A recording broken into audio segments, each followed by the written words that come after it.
मित्रों आइए सुनते हैं एक छोटा सा प्रसंग, आधा किलो आटा। मित्रों एक नगर का सेठ अपार धन संपदा का स्वामी था। एक दिन उसे अपनी संपत्ति के मूल्य निर्धारण करने की इच्छा हुई। उसने तत्काल अपने लेखा अधिकारी को बुलाया और आदेश दिया कि मेरी संपूर्ण संपत्ति का मूल्य निर्धारण कर ब्यौरा दीजिए, पता चले कि मेरे पास कुल कितनी संपत्ति है। सप्ताह भर बाद लेखा अधिकारी ब्यौरा लेकर सेठ जी की सेवा में उपस्थित हुए। सेठ जी ने पूछा, कुल कितनी संपत्ति है? लेखा अधिकारी ने कहा, सेठ जी मोटे तौर पर कहूँ तो आपकी 7 पीढ़ी इस धरती पर बिना कुछ किए आनंद भोग सकती है, इतनी संपत्ति है आपकी। लेखा अधिकारी के जाने के बाद सेठ जी चिंता में डूब गए।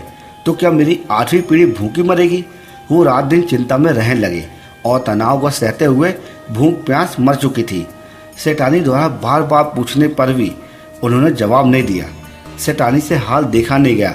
उसे मन की स्थिति व शांति के लिए साधु संत के पास सत्संग में जाने की प्रेरित किया। सेठ जी को ये विचार पसंद आया। चलो अच्छा है, संत अवसर कोई विद्या जानते होंगे जिससे मेरा दुख दूर हो जाएगा। मैं तो सेठ सीधा संत समागम में पहुंचे और एकांत में मिलकर अपनी समस्याओं का निदान जानना चाहा। सेठ ने कहा, महाराज मेरे दुख का तो पार नहीं है। मेरी 8वीं पीढ़ी भूखी मर जाएगी और मेरे पास मात्र अपनी 7 पीढ़ी के लिए पर्याप्त धन संपत्ति है। कृपया कोई उपाय बताइए कि मेरे पास संपत्ति और आ जाए और अगली पीढ़ी भूखी न मरे। आप जो भी बताएंगे अनुष्ठान विद्या आदि करने को मैं तैयार हूँ। मैं तो संत ने समस्या समझी और बोले, इसका तो बड़ा आसान उपाय है। ध्यान सुनो सेठ, बस्ती के अंतिम छोर पर एक बुढ़िया रहती है, एकदम कंगाल और विपन्न। उसके ना तो कोई कमाने वाला है और ना वो कुछ कमा पाने में समर्थ है।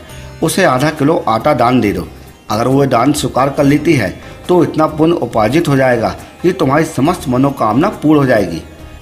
सेठ को बड़ा आसान उपाय मिल गया। अब उसे सब्र कहाँ।